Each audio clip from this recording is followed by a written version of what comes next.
और पुतिन का उत्तर कोरिया दौरा खत्म ही हुआ था कि पुतिन और किम जोंग की तरफ से नई घोषणा हो गई। किम मॉस्को जाने वाले हैं। 1 साल के अंदर ये किम का दूसरा रूस दौरा होगा। रिपोर्ट के मुताबिक इस दौरे में पुतिन और किम के बीच बड़ा सैन्य समझौता होने जा रहा है। तो सवाल यही है कि क्या पुतिन और किम का गठबंधन अमेरिका और नेटो के वर्चस्व को समाप्त करने जा रहा है।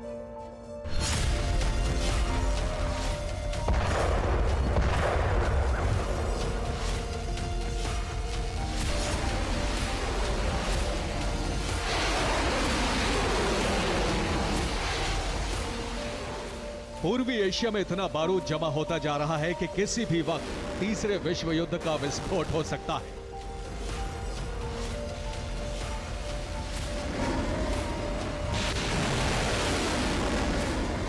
यह विस्फोट कोई और नहीं बल्कि पुतिन और किम का गठबंधन करेगा। उसके बाद जिस तरह का जलजला आएगा उसकी कल्पना करना असंभव है।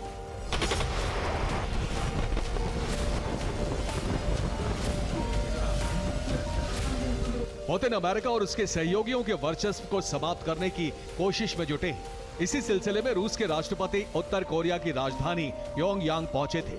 यहां पुतिन और किम की मुलाकात हुई थी, लेकिन अब मॉस्को से जो खबर आ रही है वो बाइडेन की टेंशन बढ़ाने वाली है।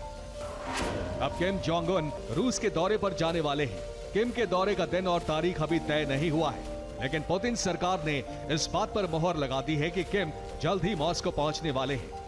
1 साल के अंदर यह दूसरी बार होगा जब किम जोंग रूस के दौरे पर जाएंगे। सवाल यही है कि आखिर इस दौरे का मकसद क्या है।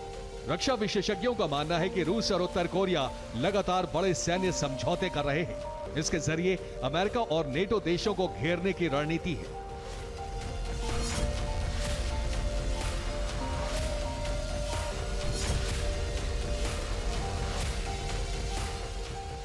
किम और पुतिन के टारगेट पर सबसे पहले अमेरिका का साथी दक्षिण कोरिया है। यही वजह है कि उत्तर कोरिया बार बार दक्षिण कोरिया के खिलाफ आक्रामक कदम उठाता रहता है।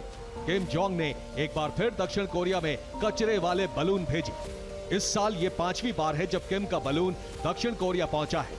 इससे दक्षिण कोरिया की राजधानी सियोल में हड़कंप मच गया। सियोल में बार बार बलून भेजने के पीछे किम और उनकी सेना का मकसद क्या है, इसकी जांच की जा रही है।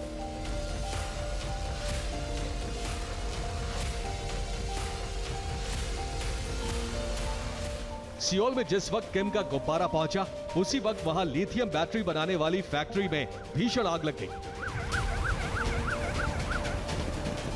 आग लगने की वजह से फैक्ट्री में काम करने वाले 22 कर्मचारियों की जान चली गई।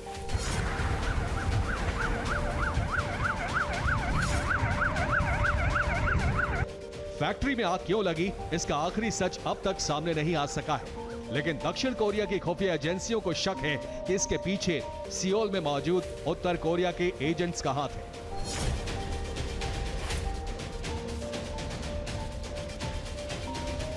उत्तर कोरिया और रूस की आक्रामकता को देखते हुए अमेरिका और उसके सहयोगी हाई अलर्ट पर है।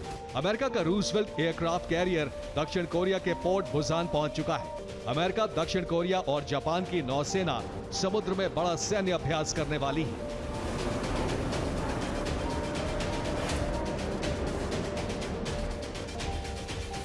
इस सैन्य अभ्यास के जरिए किम और पुतिन को चेतावनी देने की कोशिश है, लेकिन रूस और उत्तर कोरिया पर इस चेतावनी का कोई असर पड़ेगा, इसकी संभावना शून्य मानी जा रही है। और एक समय अपने विस्फोटक खुलासे से दुनिया भर में सनसनी फैला देने वाले विकीलीक्स के फाउंडर जूलियन असांज जेल से रिहाई के बाद एक बार फिर सुर्खियों में हैं। जूलियन असांज जेल से रिहा होने के बाद ऑस्ट्रेलिया पहुंच गए। विकीलीक्स के जरिए अमेरिका के कई बड़े सीक्रेट्स को सामने लाने वाले जूलियन असांज आखिर कैसे जेल की सलाखों से बाहर आए और उनको लेकर एक बार फिर क्यों चर्चा शुरू हो गई, देखिए इस स्पेशल रिपोर्ट।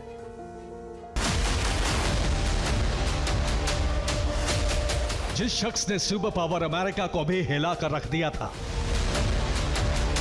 जिस हस्ती ने विकीलीक्स के जरिए अमेरिका और कई देशों के सीक्रेट का खुलासा करके दुनिया भर में तहलका मचा दिया था, आखिर 5 साल बाद उस शख्स की जेल से रिहाई किन परिस्थितियों में हुई। ब्रिटेन की जेल में 5 साल बिताने वाले विकीलीक्स के संस्थापक जूलियन असांजे का ऑस्ट्रेलिया पहुंचना आखिर कैसे संभव हो पाया।